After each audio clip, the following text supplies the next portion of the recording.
I will always be a workaholic and am a workaholic, and was a workaholic back then. In general, I don't see work as a 9 to 5. It's hard for my mind to shut off at times, especially for work, when I would like catch myself on like my work phone during like pat leave and that big question of like, wait, why? Why am I doing this right now? You appreciate time so much more and view it very differently. It was definitely rough ramping back into my role as a dad. You kind of give less of a about your work since you have more meaning to your life. No matter how good you are at your job or how invaluable you are to your team, the reality is the world will continue to revolve and continue to work like without you. Your work can wait, family can't. Time is too precious too, and that's, we all know, it's something that you don't get back.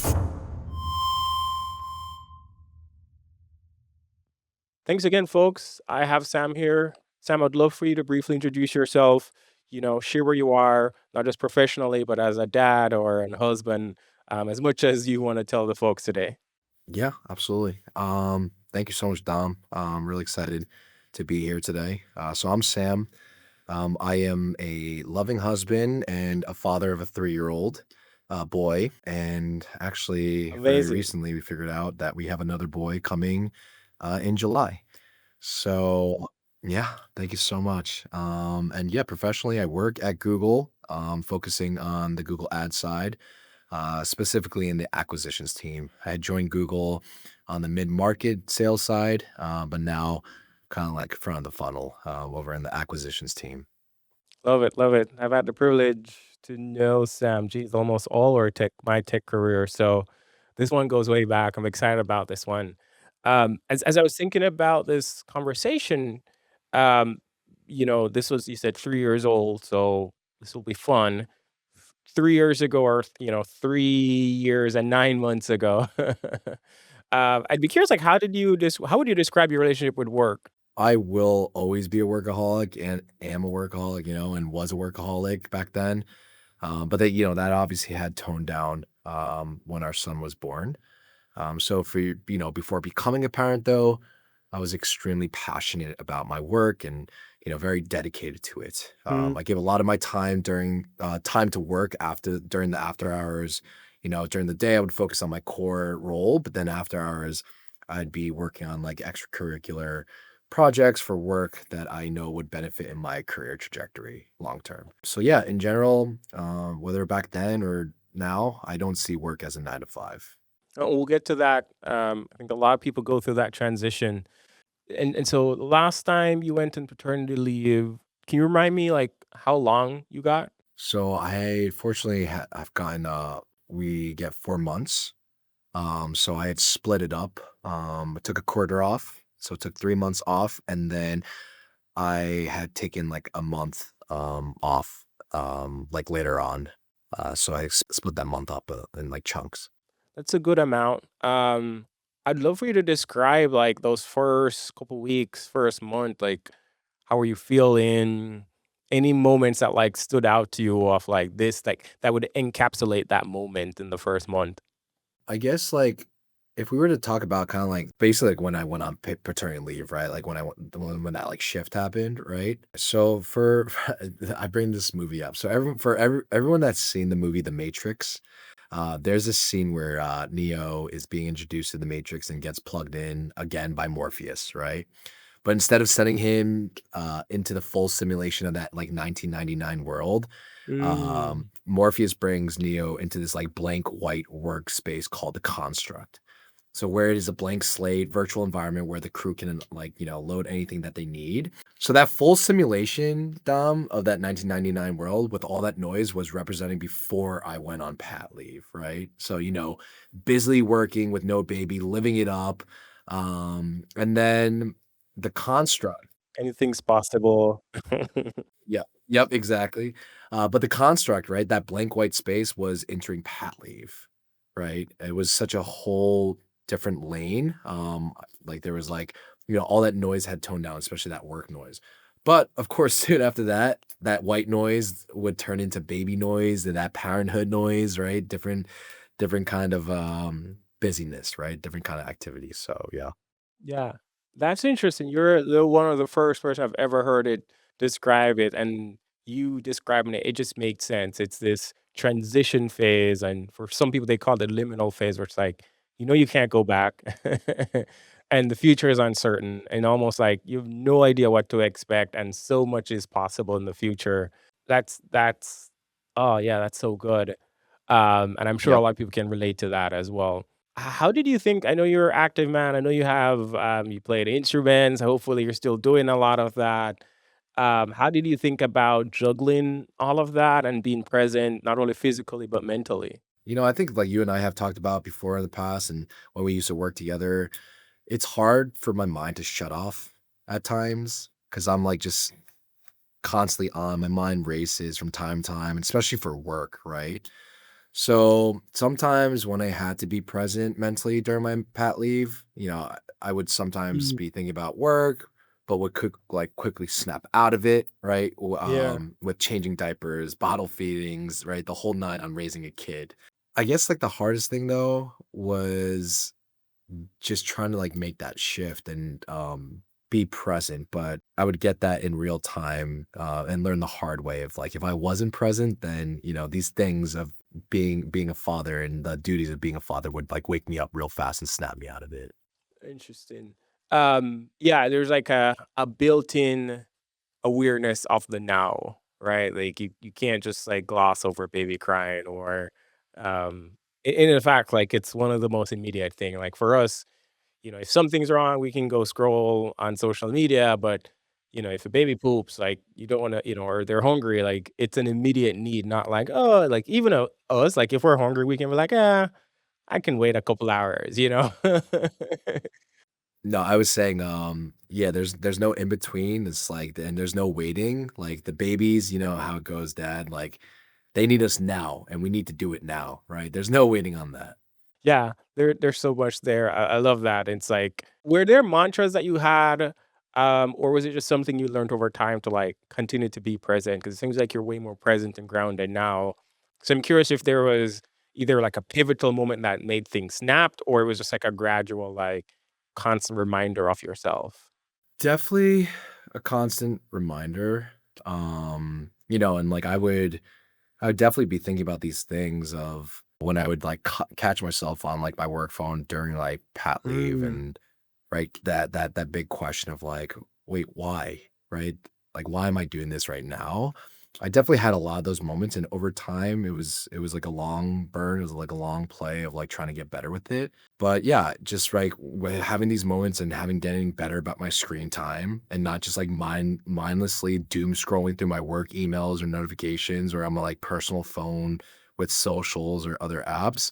You just kind of learn to be present, especially there's a lot more outside of, this tiny little screen that we're always glued to or like zombies to. I like that question, like, "Why am I doing this right now?" It's almost like without I don't know if you realize what you're doing, but there's this Asian practice of, like, coming back to self, and it's that almost what you were doing is that building that constant awareness of, like, "Is this the best use of my time?" Or, you know, and I think it's a question that a lot of people can use. Knowing that, I guess I'm curious 'cause there's two implications here. You are definitely a high achiever, I see you as that. How have you wrestled with that? Like, the urge to stay productive even during leave, because there must have been things pulling you, like, were there additional things you said with your wife? Like, how did you wrestle with that tension? Surprisingly, a lot of it could like ideally translate into being a parent. So I honestly like just thinking about it, like just simply stay productive and brought that product, like, productivity workhorse, whatever you want to call it, into being a parent, right? So instead of being a productive workhorse, a high achiever in the workspace, I was instead a productive workhorse and striving to be a high achiever as a parent. So it's all about changing the narrative and like reshifting focus and also discussing that with Sarah, with my wife. Because she's very much the same way. We're both high achievers. Like we are very passionate about our careers and just like we're workaholics. And yeah, there's a lot that we had to like kind of shift when it came to those urges of being productive, but no longer being productive in the office, right? Or in the workspace, but instead in our parenthood um, space. Are there specific examples? Like, I love to read, and um one of the joys I have right now is, she's captive, so she's like, "Whatever I read, you're reading." So, it's like like, I'm reading this book about the economy, like, "You're gonna learn about the economy at 3 months old." Like, what are there specific examples for you of, like, being high achieving or, like, things that you're like, "Man," like, other people might think, "Ah, these guys are crazy," but, like, to you, it was just a norm. Nothing that sticks out too much, but I guess one that comes to mind is given that I couldn't be productive with work if I had this like Mhm. free time, for example, or like trying to balance things. So like you brought up the music, right? For those that don't know me, I'm really big into music. My main instruments are the cello, guitar, a singer songwriter, right? And so whenever I want to do my music and be productive on that, it was perfect. My audience was my son, right? So I'd be writing music for my Uh-huh. son, which was truly awesome because, as we know as parents, like music does a lot of things Yeah. for the baby and for the kids, right? Just all throughout the age, and so it was really cool to see just the reaction, Yeah, yeah. and you know, two birds with one stone, right? Or shall we say, feeding two birds with one scone, getting to do my music and watching my son at the same time, but turn into this cool, experience where he was truly enjoying it. I love that, and oftentimes people say carry them along in a ideal world, the child forms to your lifestyle, but, we know that. With that, because it sounds like, the juggling of the music, Yep. I'd be curious, one of the things that came up as I was thinking through this is, like, how, has your relationship with time changed since becoming a parent? This is a great question. Oh man, you appreciate time so much more and view it very differently, right? I feel like you get one of the best lessons in being the most efficient with time management as a parent, right? Especially when they're young and they reach a milestone, when they start to like take those naps, for example, you'll find these pockets of time to either sleep when the baby's sleeping, which majority of the time my wife and I would be doing so. But if we weren't tired, Mhm. weren't sleeping, we had these pockets of time to take advantage of and really use it properly. And I Yeah. felt like, in a way, right, time is such a weird concept when you're a new parent, especially. And you learn so much about it. So, yeah, that's definitely how I like thought about it during them. That's cool, man. I can attest to that where talking to someone else around even working out where it's like, I could go to the gym for an hour and a half too, and it's like, what gym? Uh, it's crazy. I'd be curious, like, you've returned to work now. How would you say, and it's been 3 years and you're heading into one, presumably shortly or like in the next, 9 months or so. How how has your approach to work changed and how might it change in the future even with baby number 2? It was definitely rough ramping in back into my role as a dad, as a new dad, right? The overall themes I learned during this period was like, number one, nothing will ever be the same as it once was. And then number two, you kind of give less of a crap, excuse me, about your work, since you have more meaning to your life, right? AKA your child, your family that you've built and are continuing to build. Now, with our second child coming up, it's nice. I've been through it before. So I know how to ideally handle the way I do things and how I view things. But, on the first go around though, it was really tough because I thought I could just get back and start running again. But I had to learn how to crawl, walk, and run eventually when it came to getting back into work as a dad. Do you think the time off will change this time or how you use the time off might change this time around? Maybe certain moments I had during the first pat leave that I will be doing in the second pat leave. But the biggest difference now is that we have already a 3-year-old, right? We have a child. So that's obviously going to be adding to the challenge. And thinking about it now, I'm probably going to be learning new lessons about time management, right? So it's gonna put I'm gonna be put through the ringer with my wife, but all in goodness, right? And actually really looking forward to it as chaotic as it could be, trying to raise two children. So, yeah.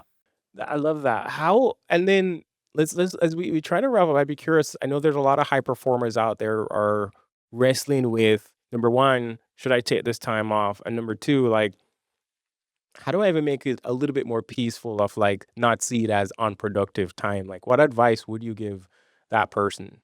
Just in terms of for like advice for like other high performers or like or Other high performing dads who are prospective dads who are saying, "Hey, I have this paternity leave coming up. I'm not sure how I should take it, when I should take it, if I should take it." And then like they might have potential fears. They might have been in the same place or even worse thinking, "Oh my god, I fear that I might be behind or I'm not going to be as productive as possible." first off, always take the pat leave, right? Your personal life, especially something like family, always comes first and will always be more important than work. So my thing that I've learned in my philosophy is no matter how good you are at your job or how invaluable you are to your team, the reality is the world will continue to revolve and continue to work like without you, right? So if your mind is racing, for example, you can't shut off on like, about work stuff. Remind yourself the work that you're doing is really for your kid, for your family, and that work can wait too. So be present for that being your family, right? Like your work can wait, family can't. Time is too precious too, and that's we all know it's something that you don't get back. So be present for your family, always, like family first. I love that. It's oftentimes we forget why we were doing this in the first place, right? This is why we went to work and grinded.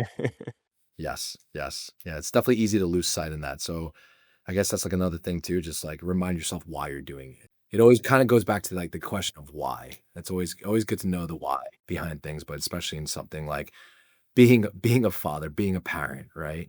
I love that, man.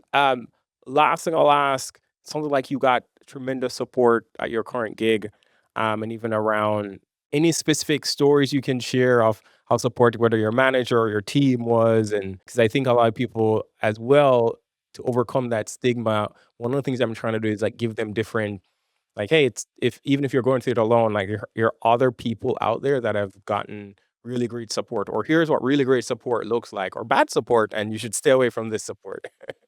That's thank you for bringing this up. Well, it reminds me back to, shout outs to our when we you and I had met back at the San Francisco startup, right? And we know how startups work, and that was my life growing up before Google. I've never worked at a company like Google. It's always been startups, right? So I was very fortunate to have very supportive colleagues and especially my manager to let me know that it is all right to sign off and you better sign off, right? And be present for your family. Like we'll be fine. We'll be waiting for you when you get back. But specifically my manager, she went through 3 mat leaves at Google. As you can imagine, this made it super easy and very fortunate for myself going through pat leave. She understood as an amazing mother and parent she is about the journey that I was about to embark on as a dad. So her support was just so natural, so understanding, and very caring, which meant everything to me and made my life easier going into pat leave. So yeah, actually, huge shout outs to Jenna. Definitely a favorite of mine. It was a really big impact in my life. That's amazing. Well, Sam, this has been great. Thank you so much for your time today. I'm sure I learned a lot. I mean, that question around why am I doing this is I have a, I think I'm halfway through my lease. I'm gonna constantly be asking that for sure. Anywhere you want people to connect with you or learn more if they're like, this guy's dope, I want to learn more about his music or anything like that.